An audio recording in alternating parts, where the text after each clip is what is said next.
Kinongilam ka Meghalaya Filmmakers Association MEFILMA Bhoi District. Hakakat praterik unai luar arajar apusau kilakan tho tengah ekibor ke sarkar Meghalaya. Halor ka jingla asilang khamat aga Pynduh ekalat ya ki riu dan sap ki bana ke district Bhoi. Habadan kinu-kinu kita masa baju penlong da ke sarkar Meghalaya. Ya kenila penpau hadian bagi nongilam ka MEFILMA Bhoi District kilalet banbu aga dorka sau Deputy Commissioner ke district Bhoi u Apilash Baranwal. Ban penpau halor ke jing Shah ben kini kiriu dan sap nak ke district hagi bor ke sarkar Meghalaya. Hakini ke jingli ikendo yau Deputy Commissioner ke district Bhoi dalam khidmat ubak lansius isimni Presiden ke MEFILMA Bhoi District u Jemperson Marak General Secretary bat kiwe-kiwe. Ubak lansius isimli haba penpau ke jing sokya ulia tu bak kenhuan ke bakedop ya ki Samla Donsap haki bubun kiliang naruk kerwai ke siau ke tem keput ke syat bat kiwe-kiwe. Kidap lagi jing sungudiau bakim jiu alat menyeshim benta hakinu-kinu ke Runsan ni kita masa baju penlong da ke sarkar Meghalaya. Ula kedauru babun sien ki Samla Donsap dengan ke district kim jiu menyeshim benta ha kita masa kum ke Cherry Blossom Festival belalong labun teligi senam kamtam ha ke senam ke belalet bala penlong hi ha ke district Bhoi. Ula benrap ru dek boong baga kenhuan kamdon kanu-kanu ke jing sngo bishni ne ke jing pihun ye ke jing alat jiki wei pat ki artis menyeshim benta ha kita masa Bapher.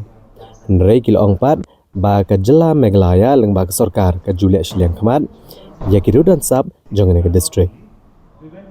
Hadin ke jing kendo yu Deputy Commissioner ke district Bhoi ne kaliang ka MEFILMA Bhoi District kalapan pau ke jing songo yu Deputy Commissioner bola kular bancim kia balik ra ke Khamat syaki bor bahalor jong ke sarkar jela.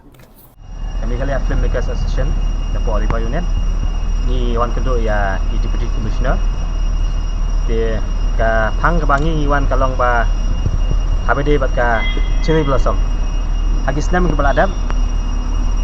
di wan ban pelong ki program ki festival kini ki festival mo ki ban pelong apa ka district jungi ni kalong bat ka basusi ba ki bon ki local artist ke jungi kim jiyo banta ban perform le ban pri ka sap ka baki kidan te na kaliang jungi mentang sengi lawan kendo ya DC ban ilawan ban kerpa di ba habadon kini ki program ki festival dan ki kum ka Cherry Blossom ke masalong ki benai pasawan ba subha ai banta lang ai lat lang yang ki local artist ki badai na po ka dong ka thang ri Bhoi Bhoi ma kembang ni tep hi ba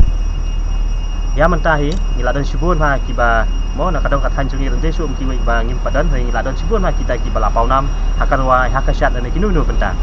dia nak kalian jungi ngiwan ban kerpat yo disi ban ailat len ini bangin yo ban peni ka ni kasap ka pong ka ba ki Samla na kadong ka thang ri Bhoi bakidan de nak kalian dari ke epat ke bangi ni sunat mentang kasini kalau ba nak kalian jungi samo disi ila kola ringi ba insa penpek ba diserap yangi ba isa penyo lang kalat yang ki local artist na po Bhoi ban yo ban perform mane ba shimenta hakinunu ki benta ki program ki ban long hapo ka district ni Bhoi de nak kalian jungi omdei bat bangi ngiwan ban khang yenu mo ki ban perform hang ni po district nak kalian jungi welcome ya welcome ki artis ki ba don haka jela jungi lene syabar ka jela kinono ki ba pikwa ban perform hapo ka district jungi ni welcome ipi ndei bangi don kanono ka musim bisni no ne na kalian jungi ngiwan hang ni ba ni welcome ki weru bat ni kerpat bangi ngi alat lang ban perform ba di kasap de tang ta yu ngai ko dei ya ki dei Deputy Commissioner bala kola ringi ban ai pentai ngi ban ngai lang ki perlu ke badan lang mata de nga panu ke jingkerpat ke jingkersan ki pai ba jo kadong kathang ri Bhoi ba subha ban island ke jing support la ni ke jingkersan ki local artist na Bhoi kamtam kinu punya senang la film kinu ki program ki festival la ni kinu ki program subha pentep lam island la ki local artist jo kadong kathang ri Bhoi